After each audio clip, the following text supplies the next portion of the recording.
السلام عليكم ورحمة الله وبركاته.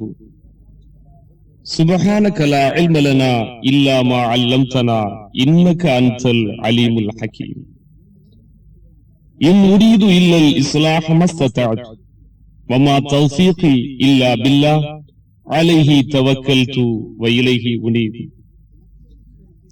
نحمده ونصلي على رسوله الكريم. أما بعد، فقال الله سبحانه وتعالى في محكم تنزيل: أعوذ بالله من الشيطان الرجيم، بسم الله الرحمن الرحيم. وما آتاكم الرسول فخذوه وما نهاكم عنه فانتهوا. وقال نبينا عليه الصلاة والسلام: من أحدث في أمرنا هذا ما ليس منه فهو رد. இறைவா, வித்துக்குள் நெடுமரத்தை வைத்தாய், அன்பு விளைகின்ற நிலமாக இதயம் வைத்தாய், முத்துதனை சிப்பிக்குள் வைத்தாய், நெஞ்சில் முகிழ்த்து வரும் ஆசையை உறவில் வைத்தாய்.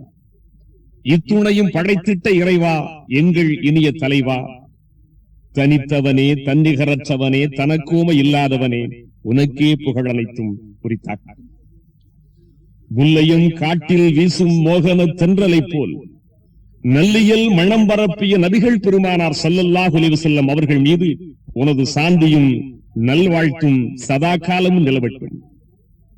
சமுதாய நலம் காக்க சழையா துளைத்து வரும் சன்மார்க்க சான்றோரே, அறிவார்ந்த ஆன்றோரே, தொழில் அதிபர்களே, வணிக பெருமக்களே, சீலமிகு இஸ்லாத்தில் புதிதாய் புகுந்துள்ள தீய கேடுகளை அழிக்க துடிக்கும் எழுச்சிமிகு இளைஞர்களே, சீர்திருத்த செம்மல்களே, சமுதாயத்தின் கண்ணியம் மான மரியாதையை காப்பாற்ற கடமைப்பட்டுள்ள அருமை தாய்மார்களே, இனிய சகோதரிகளே, அன்பு நெஞ்சங்களே, இன்றைய சொற்பொழிவில் நம் தூய சமுதாயத்தில் புகுந்து ஆண் மக்களை பெற்ற வசதி படைத்த செல்வச்சிமான்களின் நெஞ்சிலும் சாதாரண சாமானிய நடுத்தர வர்க்கத்தின் இதயத்திலும் இடம்பெற்று ஆசையை உருவாக்கி மனிதாபிமானம், மகத்துவமிக்க மார்க்க உணர்வு இவைகளை அழித்து மனமறிந்து கொடுமைகளை செய்யும் கைகூலி வரதட்சணை கொடுமைகளை பற்றியும், அதையொட்டி இந்த சமுதாயத்தை பிடித்தாட்டும் சில மடமைத்தனமான கொடுமைகள் பற்றியும் பேசலாம் என எண்ணுகிறேன். இந்த சமுதாயத்தில் இழைக்கப்படுகின்ற கொடுமைகளில் மிக பெரும் கொடுமை கைகூலி கொடுமை. இதை கொடுமையோ கொடுமை என கூவி அழைக்கலாம் போலும். இல்லாதவர்கள் கேட்பதிலாவது ஓரளவு அர்த்தம் இருக்கிறது. ஆனால் அறப்பணிகளுக்கு அழி வழங்கும் பெரிய மனிதர்கள் கூட கேட்பதுதான் விந்தையாக இருக்கிறது. அனைத்து வசதிகளையும் பெற்று வாழும் பணக்காரர்கள் பேரம் பேசி பிடிவாதம் பிடிப்பதுதான் வேதனையாக இருக்கிறது. எங்களிடம் பணமா இல்லை, வசதியா இல்லை, கௌரவத்திற்காக கேட்கிறோம், பிரஸ்டீஜுக்காக வாங்குகிறோம் என பணம் படைத்திட்ட சிலர் தாங்கள் கேட்பதற்கும் வாங்குவதற்கும் நியாயம் கற்பித்து பேசுகின்றனர். மரியாதைக்குரிய பெரிய மனிதர்களே, வாய் திறந்து கேட்பதும் கை நீட்டி வாங்குவதுமா கௌரவம்? உள்ளத்தை தொட்டு சொல்லுங்கள், நிதானமாக சிந்தித்து பாருங்கள். இதுதான பிரஸ்டீஜ்? இல்லை, இல்லை, நிச்சயமாக இல்லை.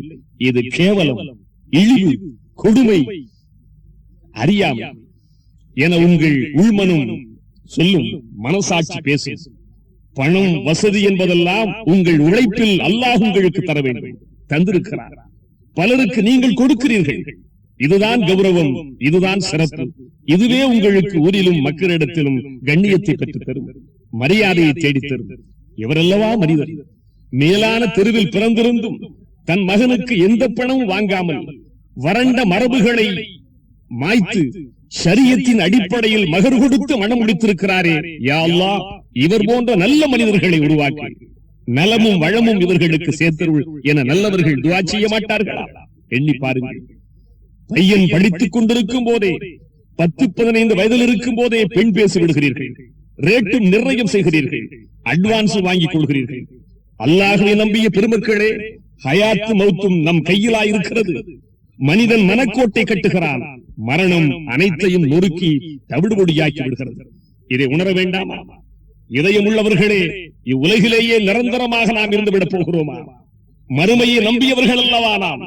மனதில் நிறுத்த வேண்டாமா?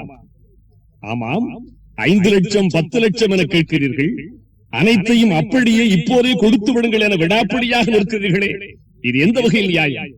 உங்களிடம் சம்பந்தம் செய்ய போகின்றவர்கள் உடனே போண்டியாகிவிட வேண்டும் என விரும்புகிறீர்களா? பாப்பராகிவிட வேண்டும் என ஆசைப்படுகிறீர்களா? சொல்லுங்கள். தொழில் துறையில் போட்டு புரட்டும் ஒரு பெருமதியான தொகையை மொத்தமாக சுளையாக உங்களிடம் கொடுத்து விட்டால் அவர்களின் நிலை என்ன? சிறப்பாக நடைபெற்று வந்த சிலருடைய தொழில் இது போன்ற காரணங்களால் நசிந்து குலைந்து போய் ஸ்தம்பித்து விட்ட நிகழ்ச்சிகள் பல உண்டு. இது உங்களுக்கு தெரியாதா? உங்களிடம் சம்பந்தம் செய்ததால் வாழ்விழந்தார்கள், வளம் இழந்தார்கள், தொழில் இழந்தார்கள் என்ற நிலை ஏற்படுமாயின் இது உங்களுக்கே நல்லதல்லவே. அல்லாஹுக்கு கூட அடுக்காதே. வசதி படைத்தவர்களில் பல நல்ல மனிதர்கள் அல்லாஹுக்கு பயந்து அவனது கடமைகளை தவறாமல் செய்து அவனது சன்மார்க்கத்தை உயிராக பேணும் உத்தமர்களும் இருக்கத்தான் செய்கிறார்கள். அவர்களுக்கு 10 லட்சம் 20 லட்சம் என்பது ஒரு பெரிய தொகை அல்ல. ஏனெனில் ஏழை குமர்களின் நல்வாழ்வுக்காக ஆயிரமாக கொடுக்கின்றனர். அறப்பணிகளுக்கு அள்ளி வழங்குகின்றனர். இஸ்லாமிய சேவைக்கு மனமுவந்து தருகின்றனர். மஸ்ஜிது கட்ட, மதரசாவை உருவாக்க லட்சம் லட்சமாக மன நிறைவுடன் செலவு செய்கின்றனர். இத்தகு கொடையுள்ளம் கொண்ட நல்மணத்தார் தன் மகளை மனம் எடுத்துக் கொடுக்க சில பல லட்சங்களை செலவிடவா தயங்க போகின்றனர். இது அவர்களுக்கு மிகச் சாதாரணம். ஆனால் ஷரியத்தை மதித்து போற்றும் அத்தூயோர் சிந்திப்பதும் யோசிப்பதும் கவலைப்படுவதெல்லாம் நம் மகளை மனமுடித்துக் கொடுக்க மார்க்கத்திற்கு முரணான கைகூலியை கொடுக்க வேண்டிய நிலை ஏற்பட்டு விட்டதே. நன்கு தெரிந்தும் இந்த தவறை செய்கிறோமே, மறுமையில் அல்லாஹ் கேட்கும் போது என்ன சொல்வது என்ற மன உளைச்சல் தான். ஏன்தான் மேன்மையான தெருவில் பிறந்தோமோ என அவர்களின் உள்ளம் அழுகிறது, இதயம் நோகிறது. அல்லாஹ் கூட உங்களைத்தான் அவர்கள் சொல்லுவார்கள். உங்களை இனம் காட்டி பிடித்துக் கொடுக்க போகிறார்கள். கௌரவத்திற்காக கைக்கூலி வாங்க கிளம்பி இருப்பவர்களே என்ன சொல்கிறீர்கள்? மரபு மரபு என அடித்துக் கொள்ளப் போகிறீர்களா? மார்க்கத்திற்கு முன் அடிமணிய போகிறீர்களா? தீனை மதிக்கும் நல்ல மனிதர்கள் தவறு செய்ய வைத்தது நீங்கள் அல்லவா? இதற்கு எல்லாமல் அல்லாஹ்விடம் என்ன பதில் சொல்ல போகிறீர்கள்? இன்னல்லாஹ கான அலைக்கும் ரகீபா. நிச்சயமாக அல்லாஹ் உங்களை கண்காணித்துக் கொண்டிருக்கிறார், மறந்துவிட வேண்டாம். அவனது பிடியிலிருந்து யாரும் தப்பிவிட முடியாது. திருமணத்திற்கு ஆண் பெண் இருவரும் தேவை. ஆண்களை பற்றி அல்லாஹ் சொல்லும் போது அர்-ரிஜாலு கவ்வாமூன அலன் நிஸா, பெண்களை காட்டிலும் ஆண்கள் பலமிக்கவர்கள், பெண்களை நிர்வகிப்பவர்கள் என கூறுகிறார். ஆண்களை சிறப்பித்து சக்தி மிக்கவன், நிர்வாக திறன் மிக்கவன் என்றெல்லாம் கூறுகிறார். பெண் பலகீனமானவள், மென்மையானவள், ஆடவனின் நிர்வாகத்திற்கு உட்பட்டவள் என்பதும் புலனாகிறது. மென்மையான பெண்ணை மணக்கப் போகும் ஆடவனுக்கு, ஆற்றல் மிக்கவனுக்கு அருள்மறை கூறுகிறது, பெண்களுக்குரிய மகரை, மணக்கட்டணத்தை கண்ணியமாக கொடுத்து விடுங்கள். எழுச்சி மிக்க இளைஞர்களே, தன்மானத்தின் சின்னங்களே, அல்லாஹ்வின் அறிக்கையை உங்கள் எக்கு இதயத்தில் எண்ணி பாருங்கள். வலிமைமிக்க ஆண்மகனே, ஆண்மையுள்ளவனே, காலமெல்லாம் உன் வாழ்க்கைக்கு துணையாக இருக்க போக உன்னவளுக்கு உரிய மகரை கொடுத்து விடு. மகர் கொடுத்து மதித்து அவளை மணந்துகள், கொடுத்து கண்ணியப்படுத்தி சிறப்பித்து விடு. தன்மானத்தோடு தலை நிமிர்ந்து அவள் கரம் பற்றி மகிழ்வோடு வாழ்வை துவக்கு. கண்ணியமாக மகரை கொடுங்கள். இது இறைவனின் கட்டளை, நம்மை படைத்தவனின் உத்தரவு. ஹஸ்ரத், நாங்கள் மகரை கொடுக்கத்தானே செய்கிறோம், அதுவும் நிக்காஹ் மஜ்லிஸிலேயே கொடுத்து விடுகிறோமே. எங்க ஊர் வழக்கப்படி 82 முக்களை அரைக்கா ரூபாயை அப்படியே ஜமாத்திலே கட்டி விடுகிறோமே ஹஸ்ரத், அதுவும் நிக்காஹ் ரிஜிஸ்டர்ல எழுதுகிறோமே என பெருமையாக சிலர் அழைக்கலாம், அங்கலாய்க்கலாம். ஆமாம் ஆமாம், கொடுக்கத்தான் செய்கிறார்கள், எழுதத்தான் செய்கிறார்கள். ஏன் கொடுக்க மாட்டார்கள்? ஏன் எழுத மாட்டார்கள்? தன் பையனுக்கு ரொக்கமாக சில லட்சங்களும் பல பவுன் நகைகளும் சீர் என்ற பெயரால் பல்வேறு பொருட்களும், இவ்வாறு எல்லாவற்றையுமே காதும் காதும் வைத்தார் போல ஜமாத்து நிர்வாகிகள் சமூகம் ஏற்க வாங்கிக் கொண்டு பெண் வீட்டாரை கசக்கி பிழிந்து வாட்டி வதைத்து விட்டு 82 முக்காலை அரைக்கா ரூபாயை தரமாட்டார்களா என்ன? ஆமாம், இவர்தான் ஊர் மரபுக்கு மாறு செய்யாத உத்தமர்கள். சில இடங்களில் செயின் போடுகிறார்களாம், தங்கச் செயின், மகச் செயின். ஏன் போட மாட்டார்கள்? ஜெயில் கைதியாக போகிறவர்களே, பெண் வீட்டாரிடமிருந்து கை நீட்டி வாங்கிய பணத்தில் இருந்தா ஓரிருப்பவன் செயின் போடுகிறீர்கள், போடுங்கள் போடுங்கள். ஆமாம், இவர்கள்தான் ஊர் மரபுக்கு மாறு செய்யாத உத்தமர்கள். நீங்கள் எவ்வளவு வேண்டுமானாலும் வாங்கிக் கொள்ளுங்கள், எங்கள் ஜமாத்திற்கு 10% கமிஷன் கொடுத்து விடுங்கள் என கேட்டு பள்ளிக்கு சொத்து சேர்க்கும் பெரிய தலைவர்களும் சங்கத்தின் நிர்வாகிகளும் இருக்கும் போது ஏன் நடக்காது இந்த கொடுமை? அமோகமாக அங்கீகாரத்தோடு நடைபெறுகிறது. வெட்கம் வெட்கம். இந்த பாருங்க ஹாஜியாரே, 1,00,000 தானே வாங்கி இருக்கிறீர்கள், 70 மறைச்சிடுங்க, 30 மட்டும் வாங்கினேன்னு சொல்லுங்க. சத்தியம் பண்ணினாலும் பண்ணுங்க, சத்தியம் நம்மளை ஒண்ணும் செஞ்சிடார். மற்றபடி பின்னாலே நம்மையும் கொஞ்சம் கவனிச்சுக்கங்க என பேரம் பேசும் பெரிய மனித போர்வையில் சம்திங் வாங்கிக் கொள்ளும் சிறிய மனிதர்களும் இருக்கும் போது ஏன் எழுத மாட்டார்கள்? ஒரு வழக்கத்திற்கு மாறு செய்யாத உத்தமர்களே, அல்லாஹ்வின் உத்தரவுக்கு மட்டும் மாறு செய்யலாமோ? ஊர் மரபுக்கு மாறு செய்தால் ஜமாத்தை விட்டு நீக்கி விடுவார்கள், வரி வம்பு பஞ்சாயத்து என ஏதாவது இழுத்து தீட்டி விடுவார்கள் என்ற பயம்தானே? ஆமா, பாவம், அல்லாஹ் என்ன செய்ய போகிறார், அவன் எங்கோதானே இருக்கிறான் என்ற அலட்சிய மனோபாவம். அப்படித்தானே? சொல்லுங்கள், ஏன் மௌனமாக இருக்கிறீர்கள்? வஹுவ மஅக்கும் ஐனமா குன்தும், நீங்கள் எங்கெல்லாம் இருக்கிறீர்களோ அங்கெல்லாம் அல்லாஹ் உங்களோடு இருந்து கொண்டிருக்கிறான் என அவன் விளங்குவது நம் செவியில் விழ வேண்டாமா? சிந்தையில் இருக்க வேண்டாமா? இன்ன பத்ஸ ரப்பிக லஷதீத், நிச்சயமாகும் இறைவனின் பிடி தண்டனை மிக கடுமையானதாக இருக்கும் என வன்மையாக எச்சரிக்கிறானே, இதை நாம் நினைவில் வைக்க வேண்டாமா? இன்ன அஸாப ரப்பிக லவாகி வமா லஹு மின் தாஃபி, நிச்சயமாக உமது இறைவனின் வேதனை நிகழ்ந்தே தீரும், அதை தடுத்திட எவராலும் முடியாது என அடித்து கூறுகிறானே, நமக்கு அச்சம் வர வேண்டாமா? திருமணத்தை இஸ்லாம் ஒரு இபாதத்தாகவே கருதுகிறது. வெறும் இச்சையை தீர்த்துக் கொள்ளும் வாய்ப்பாகவோ ஆசையை போக்கிக் கொள்ளும் கருவியாகவோ குறிப்பிடவில்லை. தூய்மையான உணர்வோடு உறவு கொள்ளும் தம்பதியரின் தாம்பத்திய வாழ்க்கையும் ஒரு இபாதத்தாகவே கருதுகிறது. இல்லறத்திற்கு இதைவிட தூய்மையான பரந்த பொருளை யாரும் தரவில்லை, தந்துவிட முடியாது. எவ்வாறு தொழுகை, நோன்பு, இன்ன பிற வணக்கங்களை நம் இஷ்டப்படி நினைத்தபடி செய்ய முடியாதோ, செய்யக்கூடாதோ, அவ்வாறே இபாதத் என குறிக்கப்பட்டு விட்ட திருமணத்தையும் நம் விருப்பப்படி செய்ய முடியாது. எம்மிடம் எல்லா வசதியும் இருக்கிறது, என் இஷ்டப்படி என்னென்ன செய்ய நினைக்கிறேனோ அனைத்தையும் செய்வேன் என ஒரு முஸ்லிம் சொல்ல முடியாது. அரசின் சட்டங்களை உயிராய் மதிக்கிறோம். நமது ஈருலக நல்வாழ்விற்காக, வெற்றிக்காக அல்லாஹ் போட்டு தந்த சட்டங்களை மட்டும் மறந்து விடுகிறோம், மதிக்க தவறி விடுகிறோம். இது ஏன்? அந்நிக்காஹ் மின் சுன்னத்தி, திருமணம் எனது வழிமுறை, இது நீங்களெல்லாம் அறிந்துள்ள நபிமொழி. திருமணம் என்றால் எந்த திருமணம்? எண்ணி பார்க்க வேண்டாமா? இன்றைக்கு நாம் அன்றாடம் சந்திக்கும் சராசரி திருமணங்களும் நபி வழியா? நாள் நட்சத்திர நகுசு பார்த்தல், தேவையற்ற ஆடம்பரங்கள், வீண் வினோத வேடிக்கைகள், கேளிக்கை குத்துக்கள், கொட்டு மேளங்கள், நாட்டிய கச்சேரிகள், சாஸ்திர சடங்குகள், சம்பிரதாய பந்தாக்கள், தாரை தப்பட்டைகள், இவ்வாறு எண்ணற்ற அனாச்சாரங்களால் திருமணத்தின் புனிதத்துவமே பாழ்பட்டு விடுகிறது. இறை நபியின் சுன்னத் பச்சையாக கொச்சைப்படுத்தப்படுகிறது. திருமணம் என்பது ஒரு சுன்னத், ஆனால் ஒரு சுன்னத்து உருவாக பல ஹராமுகள் துணிந்து செய்யப்படுகின்றன. ஃபர்லுகளை படுகொலை செய்யும் இந்த சமுதாயம் சுன்னத்துகளை சித்திரவதைப்படுத்துவதில் என்ன ஆச்சரியம் என கேட்கிறீர்களா? உண்மைதான். இதை தட்டி கேட்பவர் யார்? தடுத்து நிறுத்துபவர் எவர்?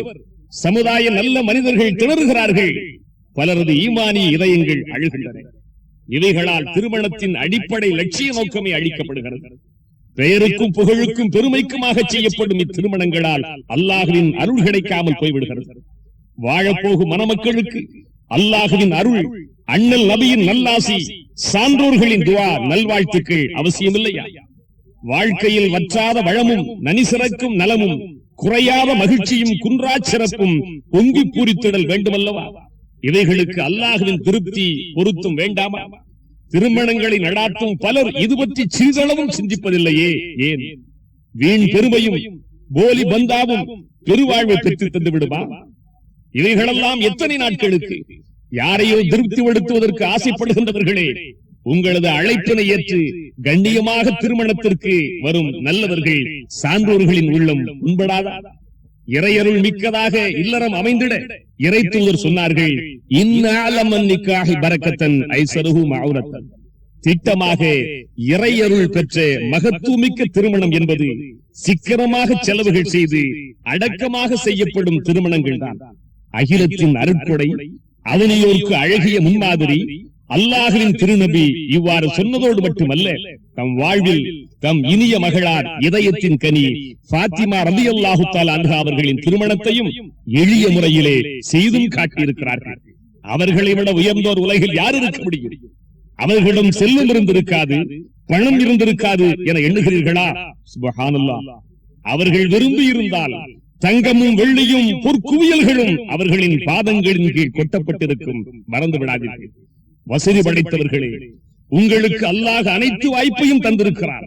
உங்கள் பிள்ளைகளின் திருமணத்தின் போது அவசியமற்ற வீணான ஆடம்பர செலவுகள் செய்வதை தவிர்த்து உங்கள் பகுதிகளில் வயதுக்கு வந்து பல ஆண்டுகளாகியும் கட்டிக் கொடுக்கப்படாமல் ஏழ்மையில் வாடும் ஓரிரு பெண்களுக்கு உரிய மாப்பிள்ளையை தேடி மனமுடித்து வாழ்க்கையை கொடுத்து பாருங்கள். உங்கள் பிள்ளைகளின் வாழ்க்கையும் சிறப்பாக வளரும். வாழ்க்கையை பெற்ற அந்த ஏழை இதயத்தின் நன்றி பெருக்கோடு கூடிய துஆ உங்களுக்கு பரக்கத்தையும் பாதுகாப்பையும் பெற்றுத் தரும். வீணாக யார் யாருக்கோ தாரை வார்த்து பயனற்ற முறையிலே விரயம் செய்வதற்கு பதிலாக ஒரு ஏழை பெண்ணிற்கு வாழ்வு கிடைக்கட்டுமே. காலமெல்லாம் உங்களை அந்த ஏழை மனம் வாழ்த்துவே. இனிய வாழ்க்கையின் அடித்தளமான இல்லறத்தை சிதைப்பதில், அரித்தெடுப்பதில், அசிங்கப்படுத்தி அழிப்பதில் வரதட்சணை கைக்கூலி எனும் சாத்தான் பெரும் ஆட்டம் போடுகிறது, முன்னணியில் நிற்கிறது. இது எவ்வாறு சமுதாயத்திற்குள் புகுந்தது என்பது புரியாத புதிராகவே உள்ளது. வரதட்சணை என்பது தமிழ் சொல் அல்லவே. இது எப்படி தமிழ் சமுதாயத்தில் நுழைந்தது என சீர்திருத்த சார்ந்தவர்கள் ஆய்ந்து வருகின்றனர். அங்கிங்கென்றில்லாமல் பரவி அனைத்து சமுதாயங்களையும் பற்றி ஆட்டுவிக்கும் இச்சனியனை விரட்டி தொலைத்திட பலரும் முயற்சிக்கின்றனர். ஆனால் இச்சனியனோ படித்தவர்களையும் பாமரர்களையும், பணக்காரர்களையும் ஏழையையும், சீர்திருத்தம் பேசும் சிற்புகளையும், தன்மானத்தின் இளைஞர்களையும் கூட விட்டு வைக்கவில்லை. அனைவரது உள்ளத்திலும் சபலத்தை உண்டாக்கி அடிமைப்படுத்தி விடுகிறது. வெட்கத்தை விட்டு வாய் திறந்து கேட்க வைத்து விடுகிறது, கையேந்த செய்து விடுகிறது. பெரியோர்களே, சிந்திக்க தெரிந்தவர்களே, இந்த வரதட்சணை குறித்து சாதாரணமாக இடைப்பட்டு விடாதீர்கள். இன்று நீங்கள் ஆண் பிள்ளைகளை பெற்றுவிட்டீர்கள். பெண்ணை பெற்றவர்களும் வசதி இருக்கிறது, கேட்கிறோம், தருகிறார்கள் என சாதாரணமாக கருதி விடாதீர்கள். நன்கு சிந்திப்பீர்களானால் இது உங்கள் பிள்ளைகள் சந்ததிகளையே ஆட்டுவிக்கப் போகும், அலையவிடப் போகும் தொடர் சனியன் என்பதை மறந்து விடாதீர்கள். நீங்கள் ஆரம்பித்து வைக்கும் இச்செயல் உங்கள் பிள்ளைகளை பாதிக்கப் போகிறது. உங்கள் மகனுக்கு 5-6 பெண் பிள்ளைகளாக இருந்துவிட்டால் வேண்டாம், 2 பிள்ளைகளாக இருந்துவிட்டால், உங்கள் மகன் வசதி குறைந்தவராக ஆகிவிட்டால் என்ன பாடுபடுவார்? வாங்கியதை கொடுத்துத்தானே ஆக வேண்டும். நீங்கள் தானே வாங்கி வழிகாட்டி இருக்கிறீர்கள். எண்ணி பார்த்தீர்களா? உங்கள் மகனுக்கு லட்சம் லட்சமாக கேட்பவர்களே, உங்கள் மகனின் லட்சணம் அப்போது என்ன ஆகும் சிந்தித்தீர்களா? எங்களுக்கு என்ன, நாங்கள் கண்ணை மூடி விடுவோம் என்று நினைக்கிறீர்களா? அல்லாஹ் விடமாட்டான். பெண்ணை அனுபவிக்க, அவளோடு வாழ்க்கை நடாத்த ஆண்மகன் கேட்கும் அல்லது ஆண்மகனுக்காக கேட்கப்படும் பேரமே வரதட்சணை. பச்சையாக சொல்ல வேண்டுமானால் கைக்கூலி. வரதட்சணை வரன் பிளஸ் தட்சணை. வரதட்சணை வரனுக்கு தரப்படும் தட்சணை. கைக்கூலி கன்னியை கைப்பிடிக்க கூலி. என்ன கொடுமை பார்த்தீர்களா? ஆமாம், வாழப்போவது, இன்பம் தீக்க போவது, அனுபவிக்க போவது பெண் மட்டும் தானா? நிதானமாக சிந்தியுங்கள். ஆண் இல்லையா? இன்பத்தில் திளைப்பதும் துவக்குவதும் ஆண்தானே? சும்மா கிடைத்திட்ட கட்டி கருவை கடித்து தின்ன யாரேனும் கூலி கேட்டால், அட பைத்தியமே, கரும்பு தின்ன கூலியா வேண்டும் என கேட்க மாட்டீர்களா? அப்படியானால் வெண்ணிலா முகத்தாளை, கார்முகில் கூந்தளாலை, மல்லிகை மனத்தாளை, ரோஜா நிறத்தாளை, முல்லை சிரிப்பாளை காலமெல்லாம் அருகில் வைத்து வாழ்க்கை நடாத்த கூலி கேட்பது என்ன நியாயம்? எந்த வகையில் சரியா? காசு பெற்ற இன்பம் தருபவளை வேசி என்கிறாய். காசு பெற்ற இன்பம் தருபவளை வேசி என்கிறாய். உனக்கு என்ன வய சொல்வது? சொல். ஆண்மையுள்ள ஆண்மகனே, சிந்தித்து பார். சந்தையில் போய் சின்னஞ்சிறு கோழி வாங்க குறைந்தது 30 ரூபாய் கொடுத்தாக வேண்டும். 40-50 கொடுத்தால் தான் ஒரு ஜோடி புறாக்கள் கிடைக்கும். ஆட்டுக்குட்டி வாங்குவதற்கும் 200-250 செலவிட்டாக வேண்டும். காலமெல்லாம் உன் வாழ்வில் துணையாக உன்னோடு இருக்க போகும் வாழ்வு, தாழ்வு, லாபம், நஷ்டம், மகிழ்ச்சி, துக்கம் சகலத்திலும் பங்கேற்று தம்மையே அர்ப்பணிக்க காத்திருக்கும் தியாக ஜீவனை அடைய லட்சங்கள் பல வேண்டுமென இரக்கமில்லாமல் வாய் திறந்து பேரம் கேட்கிறீர்களே, இது முறைதானா? பெற்றவர்கள் பேரம் கேட்பதை பார்த்து வாய்மூடி இருக்கிறீர்களே இளைஞர்களே, இது நியாயம்தானா? ஒரு பெண்ணை 10 மாதங்கள் பசுமையாக மின்வயிற்றில் சுமந்து சிரமப்பட்டு பெற்றெடுத்து பாலூட்டி சீராட்டி தாலாட்டி செல்லமாக வளர்த்து அன்பை குழைத்து அறிவை தந்து பண்பை ஊட்டி பாசத்தை கொட்டி உயிருக்குயிராய் நேசித்து அழகு சிலையாய் தங்க பதுமையாய் இளமை கொட்டும் எழிலரசியாய் வடித்து சமைத்து உனக்கு தாரை வார்ப்பதென்பது மிகப்பெரிய விஷயம். இதில் எனக்கு பணமும் பங்களாவும் வேண்டும், காரும் ஸ்கூட்டரும் வேண்டும், பல லட்சம் வேண்டும் என கேட்பது கொடுமை இல்லையா? படித்திட்ட இளைஞர்களே, கொஞ்சமாவது சிந்திக்க வேண்டாமா? படிக்கும் போது லட்சியமுள்ள மாணவனாக, மானமிக்க இளைஞனாக திகழ்ந்தீர்களே, சீர்திருத்த கருத்துக்களை நெஞ்சில் அசைபோட்டு நிமிர்ந்து நடந்தீர்களே, இன்று ஏன் ஊமையாகிவிட்டீர்கள், ஊனமாகிவிட்டீர்கள்? உங்களை பெற்றவர்கள் உங்களை பகிரங்கமாக விலை கேட்டு விற்க துணிந்துவிட்ட பிறகும் மௌனமாக இருக்கிறீர்களே, இதற்காகத்தானா படித்தீர்கள், பட்டங்கள் பெற்றீர்கள்? உங்களது படிப்பை காட்டி விலை பேசுகிறார்களே, உங்களது அறிவு அழிந்து விட்டதா? மான உணர்வு மங்கிவிட்டதா? உங்கள் ரோஷம் வெறும் வேஷம்தானா? கைக்கூலி வாங்குகின்ற கயவனே, கைக்கூலி வாங்குகின்ற கயவனே, நீயும் கையிழந்த காலிழந்த முடவனோ, மெய்வருந்த உழைத்து நிதம் வாழடா, மேதினியில் பெண்கள் வாழச் செய்யடா என ஒரு பெண் கவிஞை சாட்டையால் அடித்து சவுக்கால் சொடுக்குகிறாரே, என்ன பதில் சொல்ல போகிறார்?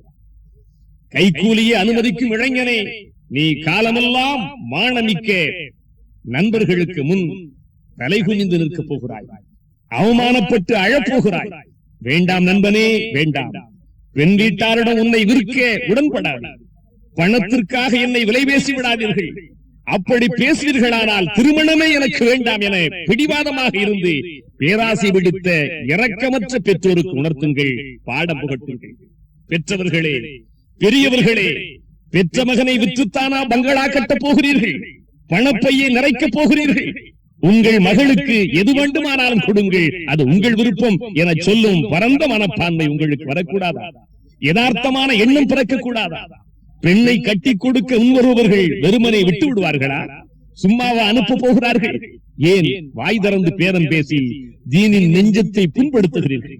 பெற்ற மகளுக்கு தராமல் யாருக்கு தரப்போகிறார்கள்? தம் மகளும் மருமகனும் சம்பந்தியும் நன்றாக வளமாக சுபிட்சமாக வாழ வேண்டும் என்ற எண்ணம் அவர்களுக்கு இருக்காதா? அவர்களின் நல்ல இதயத்தை கெடுத்து விடாதீர்கள். உங்களுக்கு எவ்வளவோ செய்ய வேண்டும் என எண்ணி இருப்பார்கள். ஆனால் அவசரப்பட்டு கேட்டு நிர்பந்தித்து அவர்களின் மனத்தில் வெறுப்பை மூட்டி விடாதீர்கள். அறிவின் அடிப்படையில் கைக்கூலி கொடுமையானது. மார்க்கத்தின் அடிப்படையில் இது லஞ்சம் பெறுவதற்கு ஒப்பாகும். இவ்வளவு ரூபாயும் இத்தனை பவுன் நகையும் கொடுத்தால் உன் மகளை என் மகனுக்கு திருமணம் செய்யலாம் என நிபந்தனை இடுவது பச்சையான லஞ்சமாகும், கொடிய ஹராமாகும். மகர் கொடுத்து மனமுடிப்பது கடமையாக இருக்க, அதை விடுத்து பெண் வீட்டாரிடம் பேரம் பேசுவது பேதமை இல்லையா? உங்களுக்கு இடையில் ஒருவர் மற்றவரின் பொருள்களை அநியாயமாக உண்ண வேண்டாம். அருள்மறை எச்சரிக்கிறது. பெருமக்களே, நாம் இவ் உலகை மட்டும் நம்பியவர்களா? இல்லையே, மறுமையை நம்பி வாழ்பவர்கள் தானே. அவ்வாறு இருக்கும் போது அல்லாஹுக்கு மாற்றமாக இவ்வாறு கேட்பது முறையா? மனிதாபிமானத்தின் அடிப்படையிலே பார்த்தாலும் கைக்கூலி மிக கொடுமையான அநாகரிகமான. மனைவி என்பவள் யார்? அறிவுள்ள ஆண்மகனே, இந்த வினாவை உன் உள்ளத்தில் எழுப்பிப்பார். மனைவி என்பவள் யார்? மனைவி மாபெரும் தியாகி அல்லவா? மனைவி மாபெரும் தியாகி அல்லவா? மணமுடித்து கொடுக்கப்பட்ட அன்றே தன் சொந்த வீட்டை விட்டு உங்கள் வீட்டுக்கு வந்து விடுகிறார். சில இடங்களில் மாப்பிள்ளை போவது உண்டு. பெற்றோர்களை விட்டு பிரிகிறார், உடன் பிறந்தார்களை விட்டு பிரிகிறார், உற்ற தோழியர்களை விட்டு பிரிகிறார். உங்கள் ஊர் வேற்றூராக இருக்குமானால் அங்கும் வந்து உங்களுக்காக தம்மையே அர்ப்பணிக்கிறார். பிரிவு துயர் அவள் இதயத்தை வாட்டினாலும் உங்களுக்காக அனைத்தையும் அவள் பொருட்படுத்துவதே இல்லை. உங்களுக்கு சுவையான உணவுகளை சமைத்து தரும் சமையல்காரியாக பரிவோடு பரிமாறி கவனிக்கும் தாதியாக மாறுகிறார். உங்கள் வீட்டை கூட்டி பெருக்கி அழகுபடுத்தும் வேலைக்காரியாக தம்மை மாற்றிக் கொள்கிறார். உங்களது அழுக்கடைந்த ஆடைகளை துவைத்து தரும் வண்ணாத்தியாக மாறுகிறார். ஆண்மகனே, ஹலாலான இன்பத்தை தரும் சாகரமாக தம்மை அர்ப்பணிக்கிறார். இன்பத்தின் மூலம் விளைந்திட்ட கருவை சுமக்க ஆரம்பிக்கும் போது அம்முல்லை கொடியாள் படும் பாடு, உடல் நலிந்து மெலிந்து உள்ளே செல்வதையெல்லாம் குமட்டி வாந்தி எடுத்து நடை தளர்ந்து அவளடையும் வேதனை. தின்னக்கூடாததை தின்னுகிறாள், தின்ன வேண்டியதை விட்டு தள்ளுகிறாள். மண்ணிலும் மாங்காயிலும் சுவை தேடி அலைகிறாள். கழிந்திடும் ஒவ்வொரு கனப்பொழுதையும் ஒரு யுகமென கழிக்கிறாள். எனினும் அவளது உள்ளத்திலே பெருமிதம் பொங்கி வழிகிறது. துன்பத்திலும் இன்பம் காணுகிறாள். குழந்தையை பெற்றெடுக்கும் போது அவள் படுபாடு, அடைந்திடும் வேதனை அம்மம்மா சொல்லும் தரம் என்று. உலகத்தில் மனிதர் அடைந்திடும் வேதனைகளில் மிகப்பெரிய வேதனை பெண் பிரசவிக்கும் சமயத்தில் ஏற்படுகின்ற பிரசவ வேதனை என்கின்றனர் மருத்துவ வல்லுநர்கள். உயிரை பணயமாக வைத்து உங்கள் பெயர் சொல்ல அழகிய அமுதனைய குழந்தையை பெற்றுத் தருகிறார். அவனது தாய் அவனை கஷ்டத்தோடு சுமக்கிறாள், சிரமப்பட்டே பெற்றெடுக்கிறாள் என அல்லாஹ்வே சொல்கிறார். பெற்றதோடு கடமை முடிந்து விட்டதாக கருதுகிறாளா? வெறுமனே இருக்கிறாளா? இல்லை. பெற்ற பிறகுதான் முழுமையான பொறுப்புகளுக்கு தன்னை உட்படுத்துகிறாள். முன்பின் அனுபவம் இல்லாமல் பச்சை குழந்தையை வைத்துக் கொண்டு அவ்விளந்தாய் தன் உதிரத்தை அமுதாக்கி உங்கள் பிள்ளைக்கு ஊட்டுகிறார். அதன் அசுத்த கழிவுகளை சந்தனமாக பன்னீராக கையாள்கிறார். விரும்பியதை தின்று வளர்ந்தவள் தம் பிள்ளைக்காக ஒதுக்கி பத்தியும் காக்கிறாள். இரவிலும் சரியாக உறங்காது கண்ணை இமை காப்பது போல் குழந்தையை காக்கிறாள். திடீரென இரவிலே திடுக்கிட்டு விழித்து குழந்தையை தடவி பார்த்துக் கொள்கிறார். நடுநிசையில் வீறிட்டு கத்தினாலும் விரைந்தெடுத்து பசியமர்த்தி சுத்தப்படுத்துகிறார்.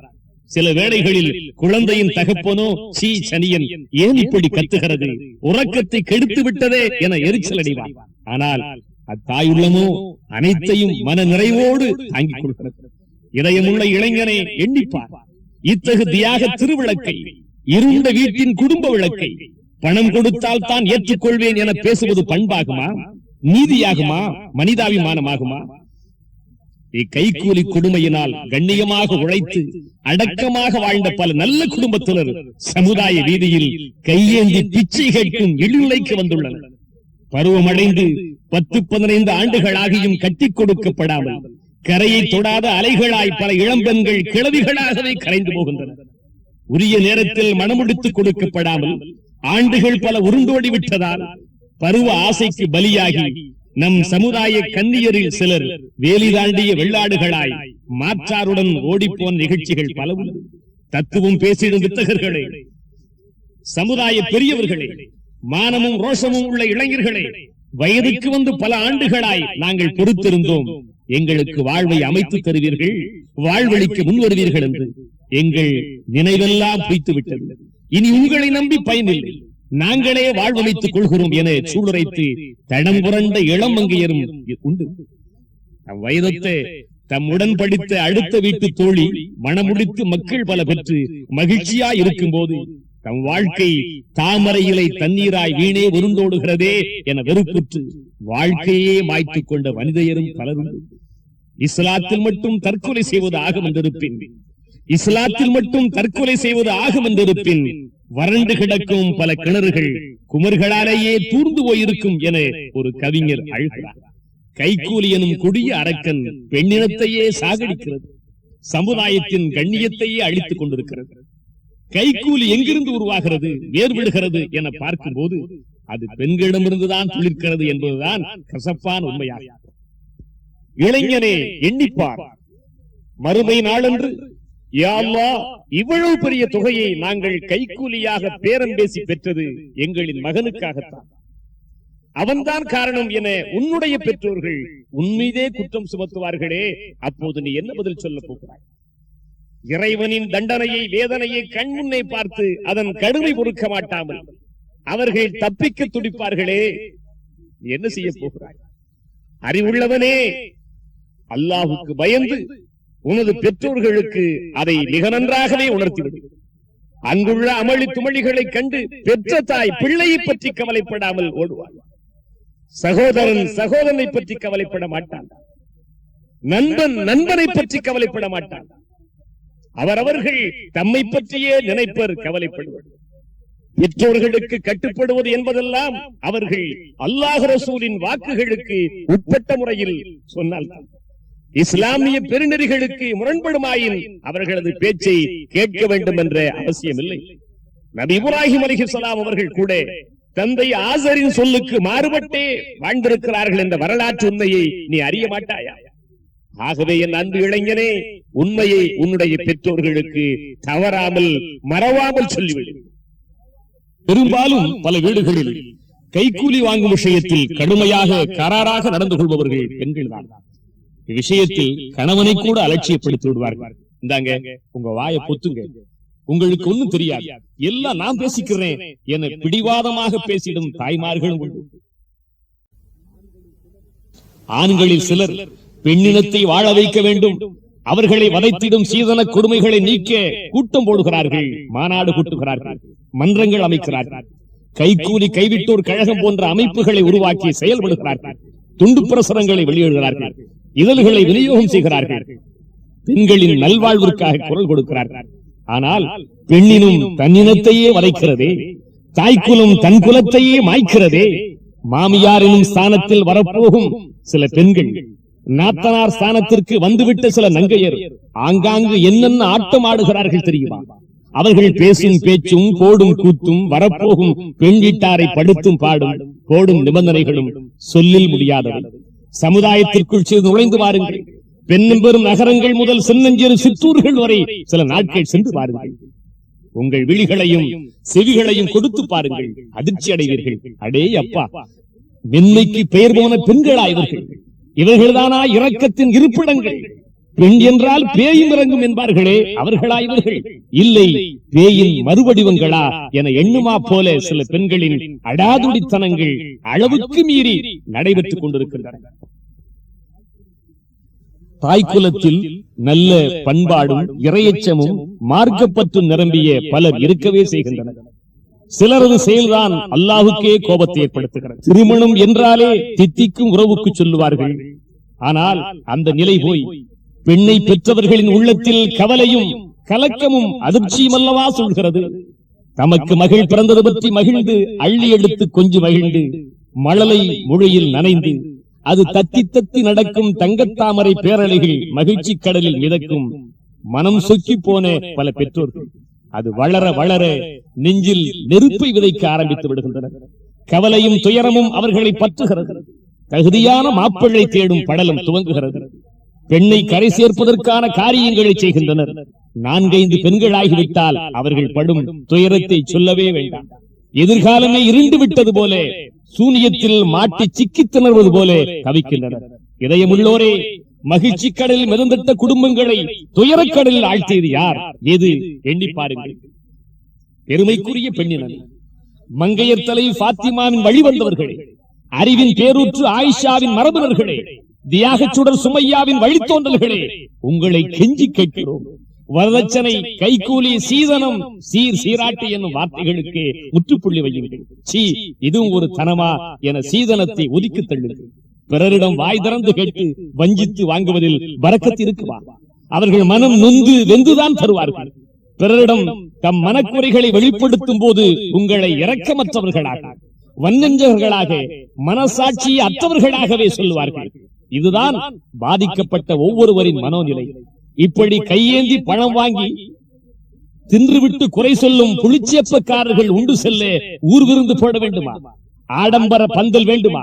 தாய்க்குலமே, உங்கள் இனம் வாழ்ந்திட மனம் இறங்குங்கள், சிறிது விட்டுக் கொடுங்கள். வாழ துடிக்கும் வாலிபரே, வரலாற்றையே மாற்றி காட்டிய அடலேரே, பொய்மையை பொடி பொடியா சிதறடித்திட்ட சிங்கமே, உண்மைக்காய் உயிர் கொடுத்த உத்தமனே, கொஞ்சம் எண்ணிப்பார், நிதானமாக சிந்தித்துப்பார். உன் உழைப்பின் மூலம் வளம் பெறப் போகிறாயா? நீ விலை போய் உன் பெற்றோருக்கு வளம் சேர்க்க போகிறாயா? பணமா, பண்பு நிறை அன்பு மனைவியா? எதை தேர்ந்தெடுக்க போகிறாய்? நீயே தீர்மானித்துக் கொள். ஆனால் ஒன்றை மட்டும் மறவாதே, ஒரு பெண்ணை அவளுக்காக, அந்த அன்பு இதயத்திற்காக மணந்தால் தான் உண்மையாக அவளின் மனதில் இடம்பெற முடியும். காலமெல்லாம் உன்னோடு வாழப்போகும் உனது நல்ல மறுபகுதியான மனைவியின் மனத்தில் மாறாத வடுவை, அழிக்க முடியாத உன்னை பற்றிய கரையை ஏற்படுத்தி விடாது. இவர் என்ன, நம்மீது அன்பு கொண்டு ஆசை வைத்தார், நம்மை மணந்தார். நமது தந்தையிடம் நம்மை மணக்க பேரம் பேசியவர்தான், பேரம் பேசியவரின் மகன்தான். நாம் அணிந்து வந்துள்ள நகைக்காகத்தானே நம்மை மணந்துள்ளார் என்ற எண்ணம் ஏற்பட செய்து விடாது. பெற்றோர்கள் பேரம் பேசினால் அதற்காக அடங்கி மரியாதையாக சும்மா இருக்க வேண்டும் என்பதில்லை. நடக்கும் தவறை பார்த்து தட்டி கேட்காமல் ஊமையாக இருப்பது ஆண்மையுள்ள ஆண்மகனுக்கு, இளைஞனுக்கு அழகல்ல. இது தவறு, கொடுமை, கூடாது என சுட்டி காட்டுங்கள். நான் தன்மானமிக்கவன், என்னை விலை பேசாதீர்கள், விற்றுவிடாதீர்கள் என பெற்றோருக்கு பணிவாக உணர்த்துங்கள். இத்தனை ஆண்டுகளாக மானத்தோடு என்னை வளர்த்திட்ட பெற்றோர்களே, காசுக்காக என்னை விலை பேசி விடாதீர்கள். கண்ணியமாக நண்பர்களுக்கிடையே தலை நிமிர்ந்து வாழ ஆசைப்படுகிறேன். என் எண்ணத்தில் மண்ணை எள்ளி போட்டு விடாதீர்கள் என உரிமையோடு பேசுகிறேன். எழுச்சி மிகு இளைஞனே, சுடேற்றப்பட்ட இரத்தத்தின் சொந்தக்காரனே, முறுக்கேறிய நரம்புகளுக்கு உரித்தானவனே, வலுவான எலும்புகளை உடையவனே, திண்மையான தோள்புஜங்களின் தீப்பிழம்பே, நீ உறுதி வைத்தால் மலைகளை பொடி பொடியாய் நொறுக்கலாம், போலித்தனும் பொய்யான மரபுகளை புதைக்கலாம். மகரை கொடு, எழுந்து நில், எழுச்சிகொள். நீ மனது வைத்தால் பருவமடைந்து பல்லாண்டுகள் ஆயும் வாழ்க்கை கிடைக்காமல் திருமண சந்தையில் பரிதவித்து நின்று கசிந்துருகி கண்ணீர் சிந்தும் ஆயிரம் சமுதாய இளம் பெண்களை கரை சேர்க்க முடியும், வாழ்வை தர முடியும், அவர்களின் கண்ணீர் துடைக்க முடியும். பெண்களை பெற்றவர்களின் இதயங்களை குளிரச் செய்ய முடியும். மகர் தந்து மணந்திட்ட மாணவியின் மருகர் வீரர் அலி வழிவந்தவனே, விரைந்து வா. கர்பலா கண்ட ஹுசைனாரின் குலக்கொழுந்தே, குறித்து வா. அறியாமையை அறுத்தறி, புதுமைகளை பொடி பொடியாய் நொறுக்கு, கைக்கூலியை வெறுத்தொதுக்கு. இளைஞனே, எழுச்சியின் வேந்தனே, அண்மையில் நிகழ்ந்திட்ட ஒரு நிகழ்ச்சியை உன் நினைவுக்கு கொண்டு வருகிறேன். வழக்கம் போல அந்த வாப்பா தன் மகனை பேரம் பேசி சில லட்சம் ரூபாயை பெற்றுக் கொள்கிறார். ஈமானின் உரமேறி இஸ்லாமிய நெறி நின்று வாழும் அவ்வுண்மை இளைஞனுக்கு அது துளியளவும் பிடிக்கவில்லை. பெற்றோரிடம் மெதுவாக பணிவாக சொல்லி பார்த்தார். அவர்களோ காதில் போட்டுக் கொள்வதாக இல்லை. படிக்கும் சீர்திருத்தமும் பேசும் தத்துவமும் கேட்க நன்றாக இருக்கும், வாழ்க்கைக்கு ஒத்து வராது என ஒதுக்கிவிட்டனர். உண்மை ஊனப்படுத்தப்பட்டது போல் செய்யக்கூடாததற்கு பலியாகிவிட்டோமே என இதயம் உறுத்தியது, மனசாட்சி வாட்டியது. மார்க்கத்தின் போதனைகள் மனதை கலக்கின. திருமணம் நிகழ்ந்தது. மக்கள் ஜமாஅத்தார் அமர்ந்திருந்தனர். மாப்பிள்ளையாய் வீற்றிருந்த மானமிகு இளைஞர் வீறு கொண்டெழுந்தார், மைக்கை பிடித்தார். உண்மையிலேயே நான் வருத்தப்படுகிறேன். என்னை வைத்து என் பெற்றோர் 7 லட்சம் ரூபாயை கைக்கூலியாக பெற்றுவிட்டார்கள். இது இஸ்லாத்திற்கு எதிரானவை. அவர்களது தேவை என்பதால் என்னால் அழுத்தமாக எதுவும் சொல்ல முடியவில்லை. அது தவறாக வந்த பணம். அதை நான் கடனாக எண்ணி இன்ஷா அல்லாஹ் நிச்சயமாக ஹலாலான வழியில் உழைத்து அப்பணத்தை பெண் வீட்டாரிடம் கொடுப்பேன், இது உறுதி என பேசினார். அமர்ந்திருந்த அத்துணை பேரின் விழிகளும் வியப்பால் நெளிந்தன. மானமிகு வீரனே, உன் மார்க்க உணர்வு முற்றிலுமாக மறைந்து விடவில்லை. இத்தகைய இளைஞர்கள் 1000 கிளந்தட வேண்டும். கைக்கூலி வாங்கிய மாப்பிள்ளையை கட்டிய மனைவி மதிக்க மாட்டார். மாமனார் மாமியாரிடம் மதிப்பு இருக்காது. முன்னாலே மதிப்பது போல் இருந்தாலும் இவ்வளவு பெரிய தொகை கொடுத்தல்லவா இவரை மாப்பிள்ளையாக எடுத்தோம் என்ற எண்ணம் இயற்கையாக. மைத்துனர்கள் கூட உரிய மரியாதையை தரமாட்டார். முன்னாலே நடிப்பர், பின்னாலே வேறு விதமாக பேசுவர். வாழ்க்கையில் ஒரு நாள் வாங்கிய பணம் காலமல்லா உன் உள்ளத்தில் முள்ளாய் தைத்து தலைக்குனிவை ஏற்படுத்தும். வாலிபனே, நீ பணம் வாங்கவில்லை. வாங்கப்பட்ட பணத்தை கூட நீ பார்த்திருக்க மாட்டாய். ஆனால் விலை போய்விட்டாயே. தன்மானமுள்ள எந்த இளைஞனும் கைக்கூலி வாங்க வேண்டும் என்ற எண்ணம் உள்ளவனாக இருக்கவே மாட்டான். எனினும் நீ வாங்குவதற்கு காரணமாகிவிட்டாய். தவறு என்று உனது பெற்றோருக்கு உணர்த்த நீ தவறிவிட்டாய். அல்லாஹ் நாடிவிட்டால் லட்சமாக என்ன, கோடி கோடியாக உன்னால் சம்பாதிக்க முடியாதா? லட்சியமிக்கவனாக தலை நிமிர்ந்து வாழலாமே. மற்றவருக்கும் வாழ்வழித்து அறப்பணிகளுக்கும் அள்ளி வழங்கும் வள்ளலாய் உன்னை ஆக்குவானே. வழங்க வேண்டியவனே நீ ஏன் வாங்குவனாக மாறப்போகிறாய்? தரப்போகின்றவனே நீ ஏன் கரம் ஏந்தி பெறப்போகின்றாய்? எதுல் உல்யா கைரும் மின் எதி சுஃபலா, கீழிருக்கும் கையை விட மேலிருக்கும் கையே சிறந்தது என்ற செம்மல் நபியின் மணிமொழி வரிகளை சிந்திக்க மாட்டாயா? உன்னை பெற்ற பெற்றோர்களாக இருக்கட்டுமே, உன்னை விலை கூற எவ்வாறு நீ அனுமதிக்கலாம்? படித்த இளைஞர்கள் பணத்திற்காக விலை போவது எந்த நாட்டிலும் இல்லாத இந்த நாட்டின் கொடுமை என்கிறார் தமிழறிஞர் டாக்டர் மூவா. வரதட்சணை சமுதாயத்தில் நாட்டில் நன்கு ஆழமாக வளர்ந்துவிட்ட புற்றுநோயால் இதை போக்க தீவிரமாக கதிர் சிகிச்சை செய்தாக வேண்டும். இல்லையே சமுதாயத்தை அழித்து சாகடித்துவிடும். தன்மானமிக்கவனே, உன்மானம் காக்க, பெண்மானம் காக்க உன்னவளை மகர் கொடுத்து கண்ணியமாக கரம்பற்று. அன்று என் அருமை மகள் பாத்திமாவை மணக்க துடிக்கும் அலியே, மகருக்காக என்ன வைத்திருக்கிறாய் என மாமனார் பெருமானார் கேட்டார்கள். இன்று பெண்ணை பெற்றோரிடம் ரொக்கமாக என்ன தருகிறீர், எத்தனை பவுன் போடுகிறீர் என கேட்கிறோம். இதுதான் நபி வழியா? நாயகத்தின் சுன்னத்தா? அவர்கள் காட்டிச் சென்ற நெறிமுறையா? இஸ்லாமியமும் இனிய நெறியில் எவரது திருமணம் அமையுமோ அவரது வாழ்வில் உண்மை அன்பு பளிச்சிடும். மகிழ்வும் நிம்மதியும் இறையருளும் நிலவும். சொர்க்க பூஞ்சோலையாய் சுகந்தம் கமழும். கலக்கலக்கும் மின் அன்ஃபுசிக்கும் அஸ்வாஜன் லிதஸ்குனு இலைஹா வஜஅல பைனக்கும் மவத்தம் வரஹ்மா. நீங்கள் மன அமைதி பெறுவதற்காக உங்களிலிருந்தே உங்கள் மனைவியரை உங்களுக்காக படைத்தார். உங்களுக்கிடையில் அருள் சார்ந்த உள்ளன்பையும் அமைத்தார். ஆண்மகனின் வாழ்வென்னும் வண்ணச்சோலையில் அன்பு, அமைதி, இன்பங்களை சுமந்து வரும் வசந்தத்தின் தென்றலாகவே மனைவி அமைந்திட வேண்டும். இதுவே மனைவியின் தகுதியா. தவழ்ந்து வரும் பூங்காற்றாய் ஆடவனின் இதயத்தில் மகிழ்ச்சி பூ விதை தூவ வேண்டும். ஈத்தகுல்லாஹ பின் நிசா ஃபைன்னக்கும் அகதத்துமூஹுன்ன பி அமானத்தில்லாஹ். மனைவிகள் விஷயத்தில் அல்லாஹ்வை அஞ்சிக் கொள்ளுங்கள். ஏனெனில் நிச்சயமாக அல்லாஹ்வின் அமானிதங்களாகவே அவர்கள் நீங்கள் கரம் பற்றி இருக்கிறீர்கள். மனைவிக்குரிய நியாயமான உரிமைகளை வழங்கி அவர்களும் அன்பாக மென்மையாக நடந்து கொள்ள வேண்டும். ஒவ்வொரு விஷயத்திலும் அவர்களை அடைக்கலமாக கருதி மகிழ்வோடு கவனித்து பாதுகாக்க வேண்டும். முரட்டுத்தனம், மூர்க்க குணத்தை அவர்களிடம் காட்டக்கூடாது. உங்கள் மனைவியிடம் ஏதாவது ஒரு தீய குணத்தை பார்த்தால் அதற்காக அவளை வெறுக்க வேண்டாம்.